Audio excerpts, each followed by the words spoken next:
Front looks. All right, very nice. I really like how this one looks too.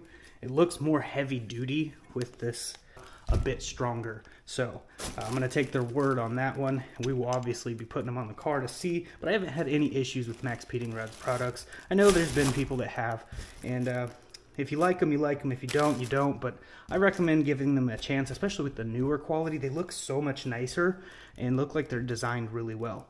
So I'm going to go ahead and get the ones off the car, and then we will compare them side by side. I didn't have any issues with this coilover at all. I didn't have any seal issues. It rode pretty good. A little bit on the rougher side, but I think that also had to do with my damper control settings. I didn't dial that in all the way, but yeah, they're actually pretty good coilovers. I mean, I ended up putting a little Best Line no squeak up here, just sprayed it in there to make it, move a little bit more free. But just upon looking at them side by side, they look the same, but there are differences. A little bit cleaner, and I like the gunmetal over the orange, so the color does make a difference to me personally. I really don't mind this color, but I really prefer the gunmetal look. It just looks so much cleaner. And the knob up top is a very nice touch. This knob does fit on this one. All you have to do is take this Allen screw right here out, and you could actually put it on here, but I'm not going to be doing all that. The actual differences are also on the inside. This one here has had a little more redesigning done than this one.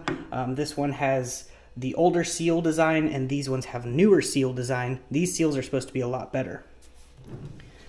So, moving on to the actual lock ring, you can see it's flat on the bottom, and it's also the same up here. We've got nylon washers right here, and if we look at the older design, it does not have nylon, it has metal. So it'll be metal to metal contact, which wouldn't be as comfortable of a ride. So we should see a bit smoother of a ride out of these ones. It's also metal on the top one. It's nylon on the top of that one. And as for this piece right here, it doesn't go all the way up. As you can see, there's a little tiny gap. I don't know if that's just how it was designed or if it's from 9 months of use. Either way, it's doing pretty good. And as you can see, this one here, it goes all the way up to the very, very top.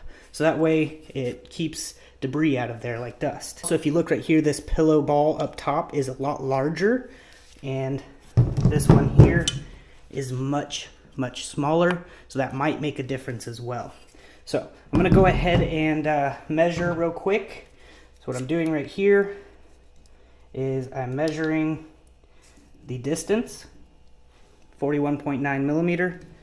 And this one here is at 37.8. So I need to get this one to 49 millimeter, so that way it sits at the same ride height, but out of the box it's already at a pretty decent height.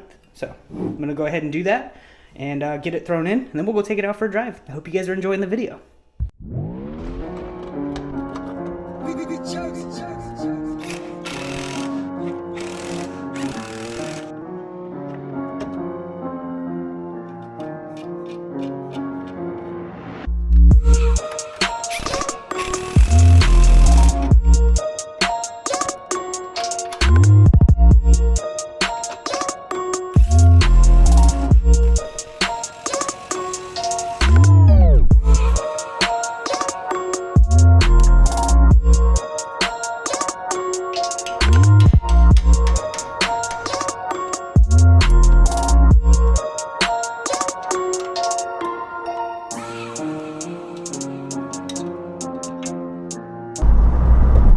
Alright, so we're going to be going down the worst road in town, and so far, just getting up to this point, it feels incredible. Now this road is very bumpy, so I'm not 100% sure how it's going to handle it, but I can already tell you these are better than the other coilovers for sure, hands down, worth the extra $100.